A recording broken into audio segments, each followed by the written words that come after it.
What if your engine isn't actually old? It's just been silently broken by you, one small mistake at a time, without you ever noticing.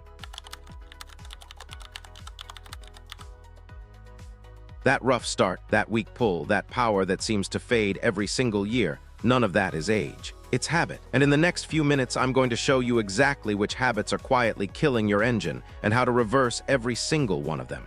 Before we go further, do one thing for me. Hit that like button right now, not because I asked nicely, but because this video is about to save you real money, and the algorithm only shows it to more people like you if you show it some love first. Subscribe if you want your engine running stronger every season instead of weaker.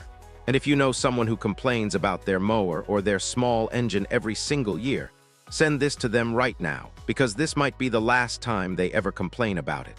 Let's start with something almost nobody checks, and it's costing you power every single time you mow. It's your throttle cable. Over time, heat and friction cause that cable to stretch just slightly inside its housing. You won't feel it happen. It's gradual. But here's the problem. When that cable stretches, your throttle lever hits its stop before the engine actually reaches full throttle. You push the lever all the way, you think you're getting everything the engine has, but the engine never actually opens all the way up. It's like pressing the gas pedal in your car and having it stop 3/4 of the way down. You'd notice that in a car immediately, but on a mower, you just think the engine is old and tired. The fix takes less than 5 minutes. Look at how far your throttle lever travels, then look at how far the actual linkage at the carburetor moves when you push it. If the lever maxes out before that plate is fully open, your engine has been running under its real power the entire time, possibly for years. Adjust the cable at the barrel or the clip, restore full plate movement, and just like that, you get power back that you didn't even know you'd lost. Make this a habit every season because the stretch happens slowly. And slow problems are the ones we never notice until they've already stolen a whole season of performance from us. Now let's talk about something in your fuel tank that might be working against you right now. Most gasoline today contains ethanol, and ethanol has one very specific, very sneaky weakness. It loves water. It's what's called hygroscopic, which simply means it pulls moisture out of the air and absorbs it like a sponge. So if your fuel sits for more than a few weeks, especially in a garage where humidity changes with the seasons, that ethanol starts soaking up water. Eventually, that water separates from the gasoline and settles at the bottom of your tank. And guess what gets pulled into your engine first? That separated, water-heavy layer. That's why your engine stumbles, hesitates, and idles rough, and it feels exactly like a dying engine even though nothing mechanical is actually wrong. The truth is almost disappointing in how simple it is. If fuel has been sitting for more than a month, drain it and start fresh. Or better yet, use a fuel stabilizer, or switch to ethanol-free fuel for anything that's going to sit unused between uses. This single habit alone eliminates a massive number of the rough-running complaints people bring to repair shops every single year. And it costs you almost nothing compared to a shop visit. But here's where it gets worse if you ignore it. That old, separated fuel eventually sits inside your carburetor bowl. And here's the mistake almost everyone makes at the end of the season. They either skip draining that bowl completely, or they crack open the drain screw for a few seconds and assume that's enough. It's not. When fuel is left to slowly evaporate inside that bowl, it leaves behind a sticky, varnish-like residue on the tiny fuel jets inside. Think of it like syrup drying at the bottom of a pan, thin, sticky, and stubborn. The smartest move is actually to let the engine run completely out of fuel before you store it, so it burns off what's left in the bowl instead of leaving it to dry into residue. Or fully drain that bowl through the drain screw, and if buildup is stubborn, remove the screw entirely to clear it out properly. This one habit is the single biggest reason engines refuse to start after sitting through winter. Get this right, and you skip that entire headache next season. Now here's something almost nobody has ever heard of, and it explains a huge amount of rough running that people usually blame on something else entirely. Inside your carburetor sits a small float. Its only job is to control exactly how much fuel sits in that bowl at any given moment. If it sits too high, fuel floods the engine and fouls your spark plug. If it sits too low, your engine starves for fuel the moment it's under any real load. You can't see any of this from the outside, and here's the part that makes it sneaky. It gets worse with age. Tiny hairline cracks form in that float after years of heating up next to a hot engine and cooling back down, over and over. Fuel slowly seeps inside those cracks. There's a simple trick mechanics use to catch this, and it takes 10 seconds. Take the float out and gently shake it near your ear. If you hear or feel liquid sloshing around inside, that float has already absorbed fuel. It's lost its ability to float correctly, no matter what the measurement says on paper. At that point, it doesn't need adjusting, it needs replacing.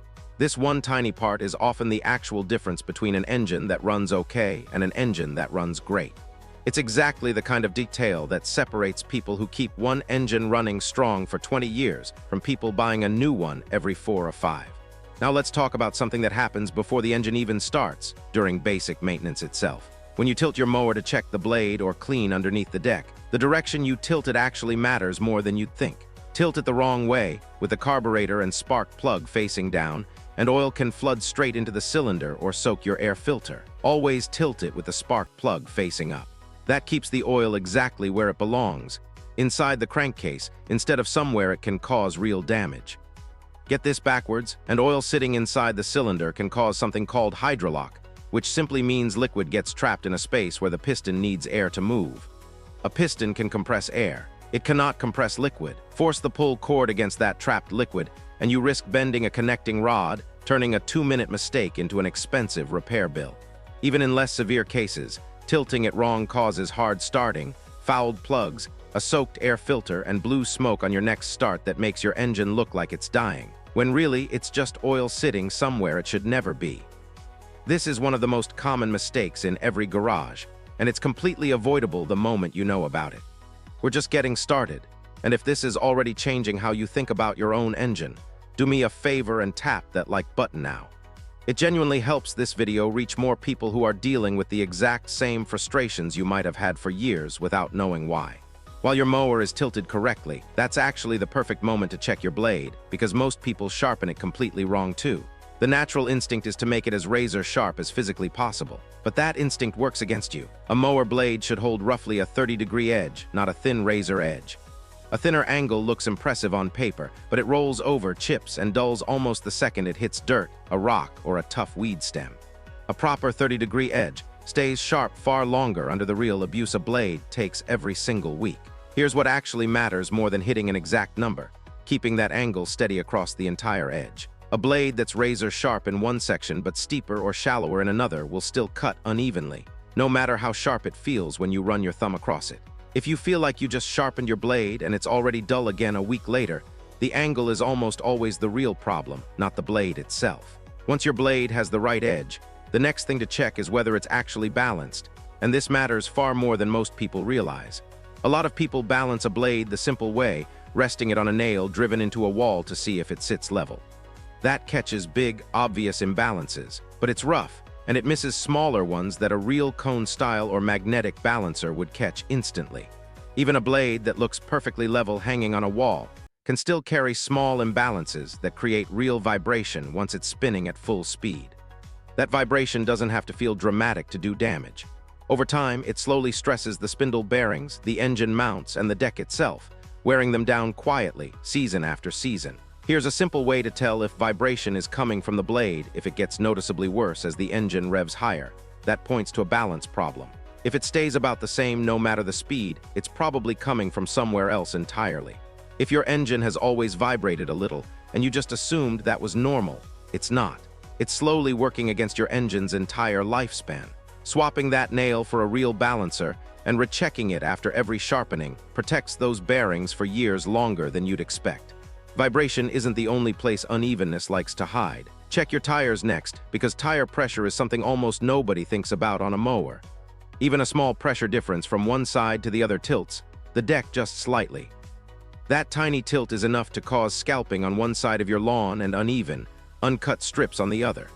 Most people blame that on a bad deck or dull blades, when the real cause was sitting quietly in the tires the entire time.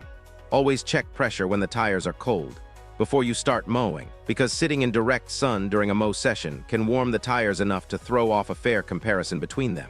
And keep in mind, front and rear tires often call for completely different pressures on the same machine.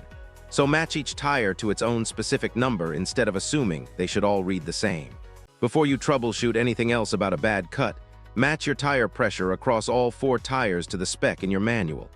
It costs nothing, and it's often the actual fix for an uneven cut that's been frustrating you for months. Right alongside the tires, the next place unevenness hides is inside the deck itself, especially if you own a mulching mower. Mulching decks depend entirely on trapped air moving underneath to lift clippings and cut them again into fine pieces. That airflow only works properly if you're not overwhelming it. This is where a simple rule saves you constant frustration. Never cut more than 1/3 of the grass blade's height in a single pass. Go beyond that, and the deck gets overloaded with too much clipping volume. The airflow collapses, and you get clumping and choking, no matter how sharp your blade is. During peak growing season, on a fast-growing lawn, that might mean mowing every 4 or 5 days instead of once a week, just to stay under that 1/3 mark. And mowing wet grass makes the problem worse no matter the height, because wet clippings clump together and stick instead of spreading out cleanly through the deck. If your mulching mower ever seems to just stop working properly, the real problem is almost always that the grass simply grew too long between mowings, not any kind of mechanical failure. A clean-running deck still needs a clean-running engine underneath it, and that starts with your spark plug. A lot of people grab whatever plug happens to be sitting on the store shelf without ever checking their engine's specific heat range, which is simply how quickly that plug sheds heat back into the engine.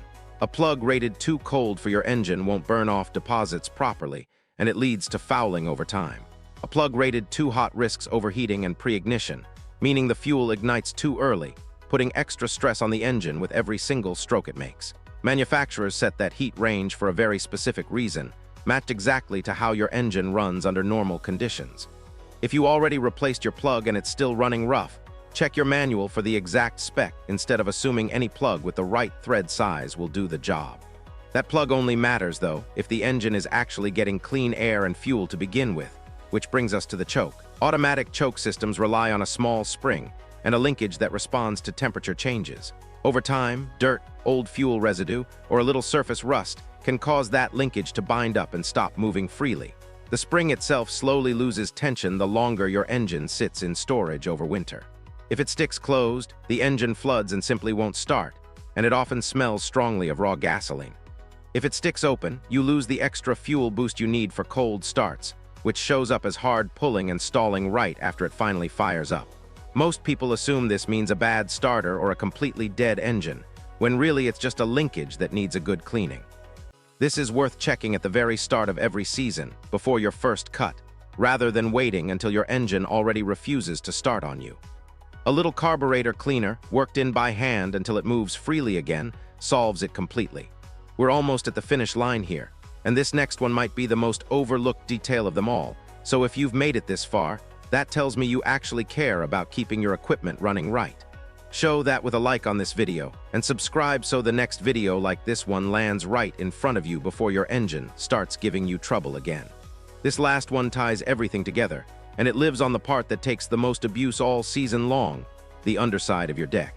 Bare or rusted metal has a rough surface, and wet grass clippings stick to that rough surface instead of sliding cleanly off during discharge. A ceramic or non-stick coating changes that completely. It creates a smoother surface that lets clippings and moisture slide through and discharge properly, instead of building up and choking off the same airflow we talked about earlier with the 1/3 rule. Before adding any coating, the deck needs to be fully cleaned and completely dry, because the coating won't properly bond over caked-on grass or existing rust. A light second coat partway through the season, focused on the high wear areas underneath the deck, helps that protection last even longer. That same coating also slows down rust from starting in the first place, protecting the metal itself, not just how clippings slide off it. An engine with a clean, coated deck stays lighter, cuts better for longer between washes, and doesn't fight the constant friction buildup that a bare, rusted deck always struggles against. Here's the truth nobody tells you when you buy a new engine for the first time. It was never destined to run weaker every year. That was never written into it from the factory. Every single thing we just walked through, the stretched cable capping your power, the water hiding in your fuel, the residue drying inside your carburetor bowl, the cracked float throwing off your fuel level, the wrong tilt flooding your cylinder, the wrong angle on your blade, the tiny imbalance stressing your bearings, the mismatched tire pressure tilting your cut, the overloaded deck choking your airflow, the wrong heat range stressing your plug, the sticky choke linkage, and the bare metal inviting rust and buildup. None of that is your engine getting old. That's just small habits repeated quietly, season after season, without anyone ever explaining what was actually happening underneath the surface. Now you know, and that puts you in a completely different position than you were in 20 minutes ago. The next time your engine feels weaker, or starts rough, or vibrates a little more than it used to, you won't be guessing anymore. You'll already know exactly where to look and exactly what to check first. That kind of knowledge is worth more than any trip to a repair shop, because it means you're not just fixing a problem when it shows up, you're preventing it from ever happening again. Take care of these small things, and your engine won't just run like it did the day you brought it home. It'll run better because now, for the first time, nothing is quietly drifting out of spec behind your back. So tell me honestly, which one of these did you not know about before today? And out of everything we just covered, which one are you going and checking the very first chance you get? Drop it in the comments, because I want to know exactly which habit was silently working against you all along. And if this video just saved you a repair bill you didn't even know was coming, that's exactly what the like button and subscribe button are there for. Use them, share this with someone who needs it, and I'll see you in the next one.